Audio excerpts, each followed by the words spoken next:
नेहा के माथे पर चमकता वह सिंदूर उसकी जिंदगी का सबसे बड़ा सबूत था। वह सिंदूर जिसने उसके रिश्ते को एक पहचान दी थी। मगर यही सिंदूर अब किसी के लिए दर्द और नफरत की जड़ बन चुका था। बेबी त्रिपाठी, जो शुरू से ही नेहा को इस घर और अपने बेटों की जिंदगी से दूर करना चाहती थी, बार बार असफल हो रही थी। जितनी बार उसने चाल चली, उतनी ही बार संजू ने नेहा का साथ देकर उसके सारे सपनों पर पानी फेर दिया। लेकिन इस बार कहानी का खेल बदलने वाला था। बेबी त्रिपाठी का धैर्य अब जवाब दे चुका था।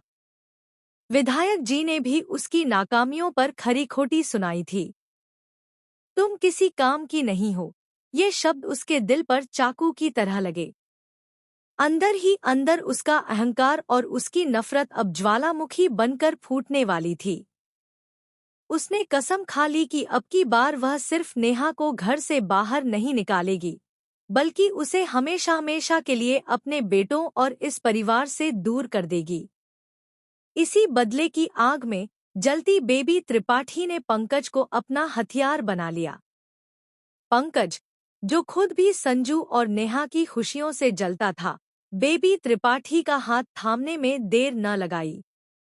दोनों ने मिलकर एक ऐसा खतरनाक प्लान बनाया कि सुनकर किसी के भी पैरों तले जमीन खिसक जाए।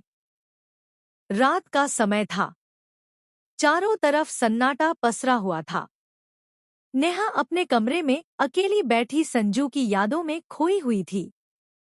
तभी अचानक उसके कमरे की खिड़की से अजनबी हाथ अंदर आए और उसके मुंह पर कपड़ा रख दिया गया। नेहा कुछ समझ पाती, उससे पहले ही वह बेहोश होकर जमीन पर गिर पड़ी। पंकज और उसके गुंडों ने नेहा को किडनैप कर लिया। सुबह जब घरवालों ने नेहा को कमरे में न पाया तो पूरे घर में हड़कंप मच गया। संजू का दिल जैसे बैठ गया हो। उसकी आंखों में डर साफ दिखाई दे रहा था। वह बार बार चिल्ला रहा था, नेहा, नेहा कहाँ हो तुम? लेकिन उसका जवाब देने वाला कोई नहीं था। इधर बेबी त्रिपाठी अपने कमरे में खड़ी आईने में खुद को देख रही थी और होठों पर हल्की मुस्कान थी। उसके मन में सिर्फ एक ही ख्याल था, अब नेहा कभी वापस नहीं आएगी। लेकिन किस्मत भी कभी-कभी सबसे बड़ा खेल दिखाती है।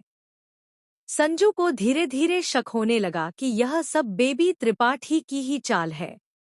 उसने पंकज की हरकतों पर भी गौर किया।